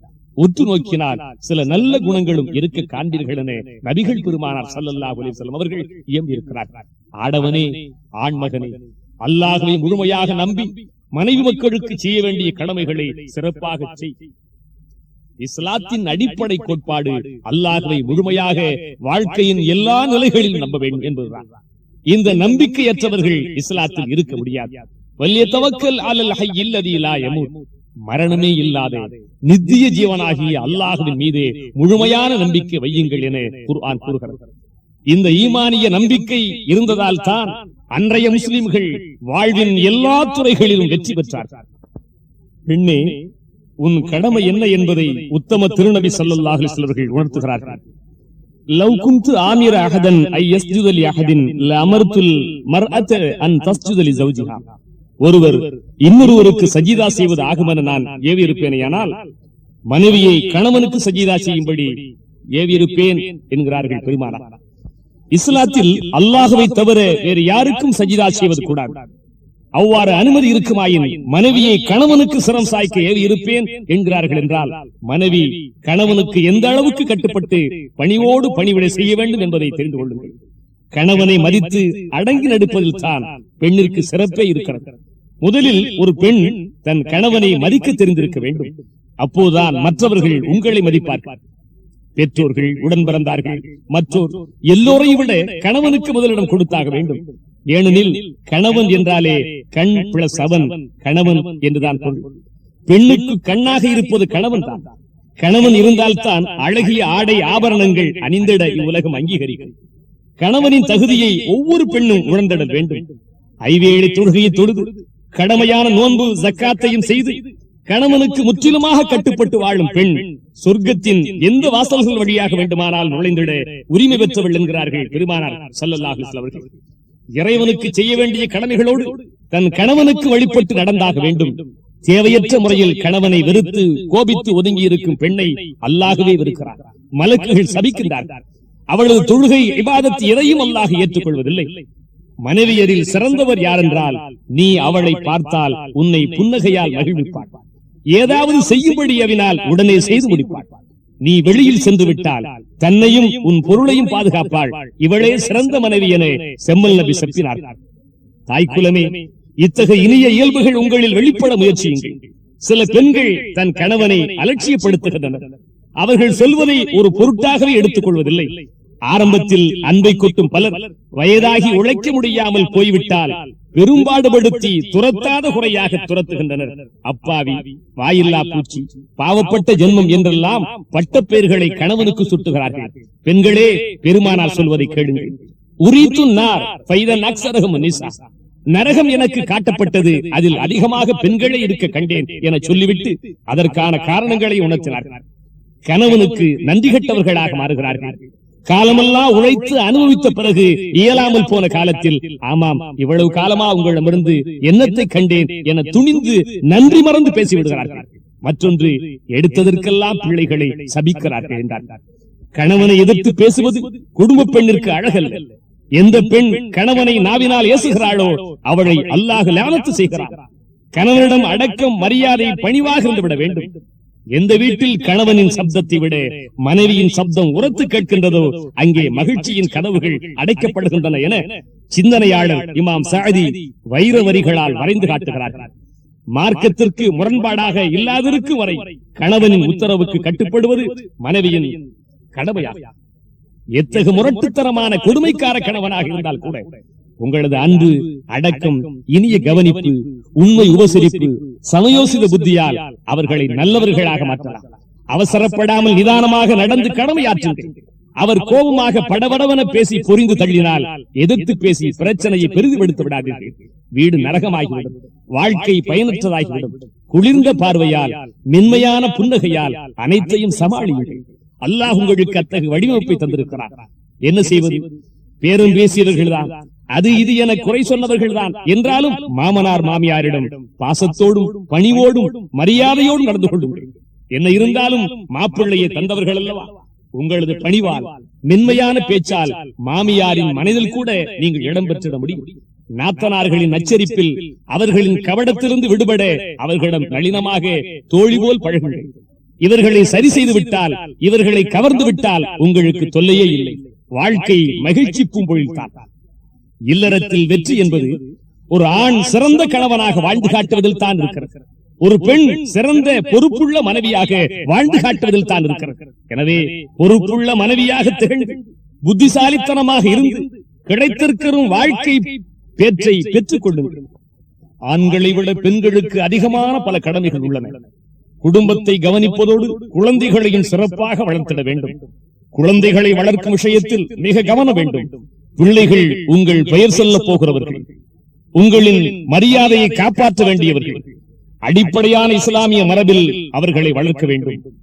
இறை சிந்தனை, பக்தி, மார்க்க கல்வி, இஸ்லாமிய ஒழுக்கங்களை, அல்லாஹ்வின் அச்சம் அத்துணையும் அவர்கள் உள்ளத்தில் இளமையிலேயே ஊட்ட வேண்டும். பெண்களே, பெற்றோர்களே, நீங்கள் பெற்ற பிள்ளைகள் இந்த நாட்டிற்கும் சமுதாயத்திற்கும் இருக்கட்டும். முதலில் உங்களுக்கு பயன் தர வேண்டுமானால், நீங்கள் இறந்த பிறகு உங்களுக்காக துஆ செய்கின்ற குழந்தையாக ஆக வேண்டுமானால் ஆரம்பமாக அல்லாஹ்வின் அச்சத்தை, மார்க்க ஒழுக்கத்தை பிஞ்சு நெஞ்சில் விதையுங்கள். மனதை கெடுக்கும் ஆபாச காட்சிகள், அசிங்கமான பழக்கங்கள், வன்முறை செயல்களை காண கேட்க விடாதீர்கள். தாயின் மடியே குழந்தையின் ஆரம்ப பள்ளி என்பதை மறந்து விடாதீர்கள். நாட்டில் பல பெரும் தலைவர்களையும் சான்றோர்களையும் உருவாக்கியவர்கள் தாய்மார்களே ஆவார்கள்.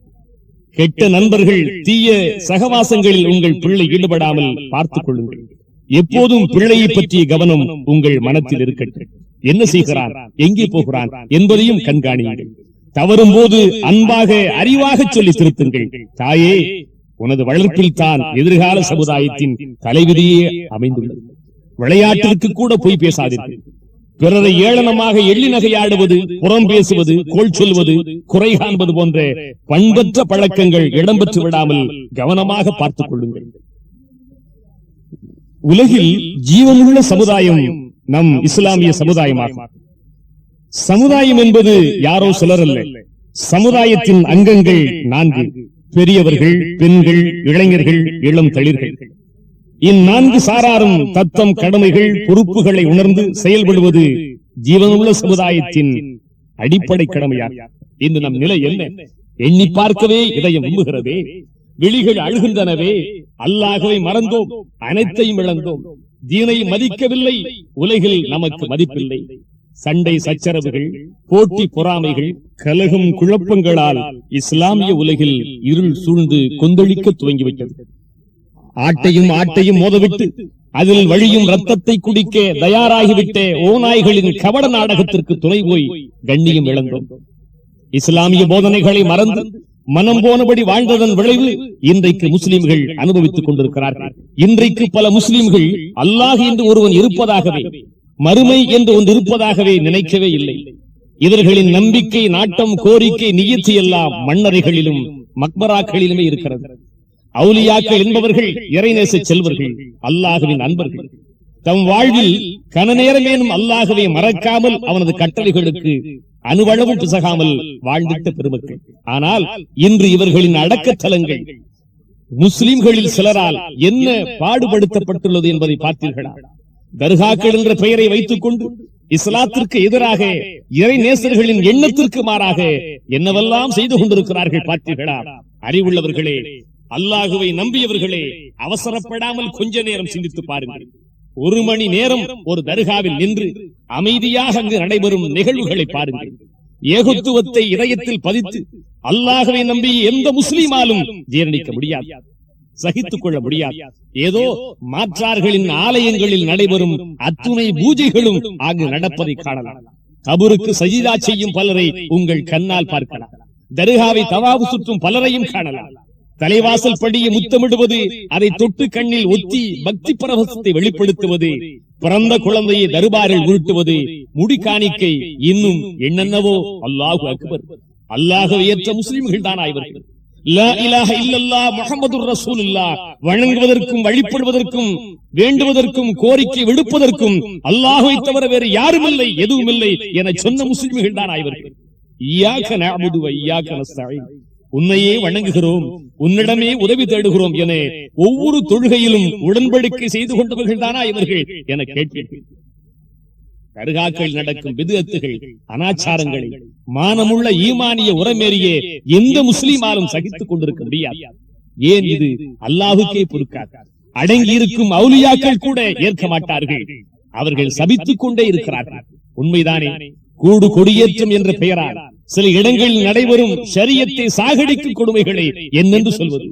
தேர் போல ரதம் உருவாக்கி வான வேடிக்கைகள், மேள தாளங்கள், நாதஸ்வர இசைகள், குறவன் குறைத்து டான்ஸுகள், கொட்டு கூத்துக்கள், இதுதான் புனிதமான அவுலியாக்களை மதிக்கும் லட்சணமா? இதை அந்த அவுலியாக்களாவது அங்கீகரிப்பார்களா? இதயமுள்ளவர்களே, எண்ணி பார்க்க வேண்டாமா? அவர்கள் உயிரோடு வாழ்ந்த காலத்தில் இவைகள் எதையாவது அனுமதித்திருப்பார்களா? ஷரியத்திற்கு மாற்றமாக எதையாவது செய்திருப்பார்களா? இன்று அப்புனிதர்கள் மறைந்த பின் அவர்களின் பெயராலேயே துணிந்து ஒரு சாரார் தம் பணப்பையை நிரப்பிக் கொள்வதற்காக, செல்வாக்கை வளர்த்துக் கொள்வதற்காக பகிரங்கமாக மடமைத்தனமான கொடுமைகளை செய்கிறார்கள், ஷரியத்தை சாகடிக்கிறார்கள். இது சரிதானா? இது தவறு என சுட்டிக்காட்ட தகுதி படைத்தவர்கள் முன்வர வேண்டாமா? அல்லாஹ்வின் நண்பர்களான அவுலியாக்கள் பச்சையாக அவமதிக்கப்படுகிறார்கள். அவர்களின் பெயரால் இழிந்த திரைப்படங்கள் காட்டப்படும் என அறிவிக்கப்படுகிறது. இதை எதிர்க்க தடுத்து நிறுத்த இந்த சமுதாயத்தில் எவரும் இல்லையா? உங்கள் தந்தை அவமதிக்கப்பட்டால் சும்மா இருப்பீர்களா? தாய் பழிக்கப்பட்டால் வெறுமனே இருப்பீர்களா? இறைநேச செல்வர்களான, காலமெல்லாம் தீனுடைய அழைப்பை செய்த சீர்திருத்த செம்மல்களான அந்த அவுலியாக்கள் சிலரால் பழிக்கப்படும் போது, அசிங்கப்படுத்தப்படும் போது ஏன் சும்மா இருக்கிறீர்கள்? ஏன் மௌனம் காக்கிறீர்கள்? ஜியாரத் மார்க்கத்தில் ஆகமாக்கப்பட்டது. அதன் நோக்கம் மரணத்தை, மறுமையை நினைவுபடுத்துவதாக இருக்க வேண்டும். அதற்கு சில நல்ல நெறிமுறைகள், பண்புகள் இருக்கின்றன. அவைகளை பேணி முறைப்படி ஜியாரத்து செய்வதுதான் அறிவுடைமையாகும். அவைகளுக்கு மாறாக பாமர மக்களின் உள்ளத்தில் ஷிருக்கையும் முறையற்ற அர்த்தமற்ற போலி பக்தியையும் உருவாக்கும் பிதுஅத், அனாச்சாரங்கள் அவுலியாக்களின் பெயரால் செய்வது எந்த விதத்தில் நியாயமாகும்? இவ்வாறெல்லாம் செய்து அவமதித்து விட்டு தாங்கள் தான் அவுலியாக்களின் வாரிசு, நெருங்கியவர்கள் என கூறுவது, பெருமை பேசுவது வேடிக்கையாக இல்லையா? எந்த வலியுல்லாஹுவாவது நான் இறந்த பிறகு எனக்கு அழகான தர்கா கட்டி கூடு எடுத்து கொடியேற்று என்று சொல்லி இருப்பார்களா? அவுலியாக்கள் சொல்லாத, விரும்பாதவைகளை அந்த அவுலியாக்களின் பெயரால், மார்க்கத்தின் பெயராலே செய்வது சரிதானா? மன் அஹ்தஸ ஃபீ அம்ரினா ஹாதா மா லைஸ மின்ஹு ஃபஹுவ ரத்துன். மார்க்கத்தில் இல்லாத, சொல்லாத புதுமைகளை யாராவது இந்த மார்க்கத்தில் செய்தால் அது தூக்கி எறியப்பட வேண்டியது என அல்லாஹ்வின் தூதர் சொல்லி இருக்கிறார்கள் என்பதை நினைவில் வையுங்கள். வான்மறையில் இடம்பெற்றுள்ள வரலாற்று சிறப்பு வாய்ந்த ஹுதைபியா மரத்திற்கு மக்கள் மதிப்பளிக்க துவங்கிய போது, கண்ணியப்படுத்த ஆரம்பித்திட்ட போது வெகுண்டெழுந்த கலீஃபா ஹஜ்ரத் உமர் ரலியல்லாஹு அன்ஹு அவர்கள் அம்மரத்தை அடியோடு வெட்டி எறியுமாறு செய்துவிட்டு அந்த வரலாற்றுக்கு சொந்தக்காரர்கள் அல்லவா? மறந்துவிட வேண்டாம். துளியளவு நுழைந்திட மார்க்கத்திலே இடமில்லை. அவுலியாக்கள் மீது அன்பு வையுங்கள், முறைப்படி அவர்களை சிறப்பியுங்கள். அவர்கள் வாழ்ந்திட்ட அடிச்சுவடுகளை பின்பற்றி நாமும் வாழ வேண்டும் என ஆசைப்படுவோம். அவர்களைப் போல நாமும் மார்க்கத்தை பேணி அல்லாஹ்வின் அன்பை, அருளை பெறுவோம். இதுதான் ஒவ்வொரு முஸ்லீமும் செய்ய வேண்டியது. மனிதர்களே, மறந்து விடாதீர்கள், மரணம் வந்திருக்கிறது. அதன் கயிறு ஒவ்வொருவரின் கழுத்திலும் மாட்டப்பட்டுள்ளது. மரணத்தின் போது நம்மை காப்பாற்ற யாராலும் முடியாது. உயிர் கொஞ்சம் கொஞ்சமாக பிரியும் போது சுற்றி இருக்கும் மனைவி மக்கள், உற்றார் உறவினர், ஸ்பெஷலிஸ்ட் டாக்டர் அத்துணை பேரும் எதுவும் செய்ய தெரியாமல், செய்ய முடியாமல் வெறுமனே கையை பிசைந்து கொண்டு நிற்பார்கள். அப்போது நம் நிலை என்ன? இருண்ட மண்ணறையில் வைக்கப்பட்ட பின் நமக்கு துணையா? அங்கு நமக்கு உதவப் போவது யார்? எது? மனிதா, சிந்தித்துக் கொள். மறுமையின் அமளி துமளிகளில் சிக்கி திணறும் போது உன்னை கரை சேர்ப்பது யார்? உலகில் அல்லாஹ்வை நம்பி அவனது மார்க்கத்தின் அடிப்படையில் வாழ்ந்தவர்கள் மறுமையில் வலது கையில் பட்டோலை வழங்கப்பட்ட வெற்றியாளர்களுடைய குழுவிலே வீற்றிருப்பார்கள். வமா ஆத்தாக்குமுர் ரசூல் ஃபஹுதுஹு வமா நஹாக்கும் அன்ஹு ஃபன்தஹு. உங்களுக்கு அல்லாஹ்வின் தூதர் எதை கொண்டு வந்தார்களோ அதை எடுத்து நடங்கள், எதை தடுத்தார்களோ அதை விட்டும் விலகி நில்லுங்கள். அருள்மறை குர்ஆனின் அறிவார்ந்த போதனை. இஸ்லாம் என்பதே இதுதான். எழுச்சி மிகு இளைஞர்களே, இஸ்லாத்தின் அன்பர்களே, உலகத்து மக்களே, இஸ்லாத்தை பிடித்தாட்டும் அத்துணை கொடுமைகளையும் பூமியில் புதைப்போம், கடலில் கரைப்போம். கைக்கூலி கொடுமை, மடமைத்தனமான அறியாமை கொடுமை, பாரம்பரிய கொடுமை, மரபுகளின் அடிப்படையில் உருவாகிவிட்ட கொடுமை அனைத்தையும் மாய்ப்போம். உண்மை இஸ்லாத்தின் ஒழிக்கற்றைகளால் தீப்போம். அல்லாஹுக்கும் அவனது தூதருக்கும் கட்டுப்படுவோம். இதுதான் ஒவ்வொரு முஸ்லிமின் லட்சிய முழக்கமாக, இதய ஜீவனாக அமைதல் வேண்டும். ஒரு முஸ்லீமை வைத்து உலகம் இஸ்லாத்தை புரிந்து கொள்ளச் செய்வோம். பிஸ்மில்லாஹிர் ரஹ்மானிர் ரஹீம். அல்லாஹும்ம ஸல்லி அலா ரசூலிக சய்யிதனா வ நபியினா வ மௌலானா முஹம்மதின் வ பாரிக் வ ஸல்லிம் அலைஹி. ரப்பனா தகப்பல் மின்னா மா கான ஸாலிஹன் வ அஸ்லிஹ் லனா மா கான ஃபாஸிதா. அல்லாஹும்ம அரினல் ஹக்க ஹக்கன் வர்ஸுக்னா இத்திபாஅ வ அரினல் பாத்தில பாத்திலம் வர்ஸுக்னா இஜ்தினாபா. இறைவா, உனது திருப்பொருத்தத்தை நாடி உன்னால் அங்கீகரிக்கப்பட்ட புனித இஸ்லாத்தின் உண்மைகளை ஒளிவுமறைவில்லாமல் சொன்னோம். யா அல்லாஹ், இவ்வார்த்தைகளை ஏற்றுக்கொள்வாயாக. பேசியபடி நானும், கேட்டபடி மற்றவர்களும் நடக்கும் நற்பேற்றை தந்தருள்வாயாக. பெற்றோர்களின் உள்ளத்தில் இரக்கத்தை போடுவாயாக. இளைஞர்களின் இதயத்தில் நல்ல மாற்றங்கள் ஏற்படுத்துவாயாக. இறைவா, எங்களின் இளைஞர்களை தன்மானத்தின் சின்னமாக ஆக்குவாயாக. பருவமடைந்து பல்லாண்டுகளாகிய மனமுடித்துக் கொடுக்கப்படாமல் உள்ளம் கசிந்து கண்ணீர் சிந்தி காலத்தை ஓட்டும் கன்னியர்களுக்கு முறையான வாழ்க்கையை தரும் லட்சிய இதயத்தை அவர்களுக்கு தந்தருள்வாயாக. கைக்கூலி கொடுமையை அழிப்பாயாக. வரதட்சணை என்ற சொல்லையே எம்மவரின் இதயத்திலிருந்து எடுப்பாயாக. அனைவருக்கும் அமைதிமயமான அன்பு வாழ்க்கையை தருவாயாக. மகர் கொடுத்து வணக்கும் மகத்துவத்தை உணரச் செய்வாயாக. யா அல்லாஹ், எல்லா நிலையிலும் உன்னை மறக்காமல், உன்னையே நம்பி, உன்னையே வணங்கி, உன்னிடமே கேட்டு பெறும் வலுவான ஈமானை தந்தல்வாயாக. உனது தூய அன்பர்களான இறைநேச செல்வர்களை முறையாக அறிந்து அவர்களின் தூய பண்புகளை பேணிடும் உணர்வை தந்தல்வாயாக. ஷிர்க், பித்அத், அறியாமை, அனாச்சாரம் அனைத்தையும் எங்கள் இருந்து எடுத்து விடுவாயாக. ரப்பனா ஆத்தினா ஃபித் துன்யா ஹஸனா வஃபில் ஆখিরাতি ஹஸனத்தன் வகினா அஸாபன்னார் பிரஹ்மதிக யா அர்ஹமர் ராஹிமீன் வல்ஹம்துலில்லாஹி ரப்பில் ஆலமீன். இஸ்லாம் அழைக்கிறது, நீங்கள் அன்போடு வாழ, இறை அருளோடு வாழ, மகிழ்ச்சியும் மன நிறைவும் பெற்று மகத்தான ஈருலக வெற்றி பெருவாழ்க்கை வாழ இஸ்லாம் அழைக்கிறது. பெரியவர்களே உங்களைத்தான், பெரியவர்களே உங்களைத்தான், இளைஞனே உன்னைத்தான். உனது பதில் என்ன? இஸ்லாத்திற்கு உன்னுடைய பங்கு என்ன? அருள் மறையை திறந்து வா, அதன் பொருளை புரிந்து கொள். அண்ணல் நபியின் வாழ்வையும் வாக்கையும் எண்ணிப்பார். அவர்களின் வழியிலே நடக்க புறப்படு. சமுதாய அடலேரே ஒன்றுபடு, உயர்வடைவாய். இளைஞனே விழித்துக்கொள், விழித்தெழு. கசப்பான சில உண்மைகளை உரிமையோடு உங்கள் முன் சொல்ல வைத்த இறைவனுக்கே புகழ வைத்து பெரியவர்கள் சிந்திக்கவும், இளைஞர்கள் எழுச்சி வரவும், உண்மைகள் உலகிற்கு முன்னாலே வைக்கப்படவும், பொதுவாக அறிவுள்ள மனிதர் எண்ணி பார்க்கவும் இச்சொற்பொழிவுக்கு ஏற்பாடு செய்திட்டு சமுதாய பற்றுமிக்க தீன் நெஞ்சத்தாருக்கு எம் இதயம் நிறைந்த நன்றியும் நல்வாழ்த்து. இதுதான் இப்போது என்னிடம் இருந்தது, அல்லாஹ் எனக்கு தந்தது. வல் இல்மு இன்தல்லாஹ், முழுமையான அறிவும் ஞானமும் அல்லாஹ்விடம் தான் இருக்கிறது. நான் மனிதன், என்னால் எதைத்தான் முழுமையாக எடுத்து தொடுத்து பேசி முடித்துவிட முடியும்? கலை ஞானங்களின் மொத்த கருவூலமாகிய அல்லாஹ்வே அனைத்தையும் அறிந்தவன், அவனே எல்லாவற்றையும் தெரிந்தவன். அந்த ஒருவனை வாழ்த்துவோம், வணங்குவோம், போற்றுவோம், புகழ்வோம் என கூறி பாலைகளில், காடுகளில், பனிபடர்ந்த நாடுகளில் பாலைகளில் காடுகளில் பனிபடர்ந்த நாடுகளில் சோலைகளில் தீவுகளில் சொல்லாட்டு அல்லாஹ்வே அருள்வாய். அன்பு நெஞ்சங்களே, எனக்காக துஆ செய்யுங்கள். அஸ்ஸலாமு அலைக்கும் வரஹ்மத்துல்லாஹி வபரகாத்துஹு.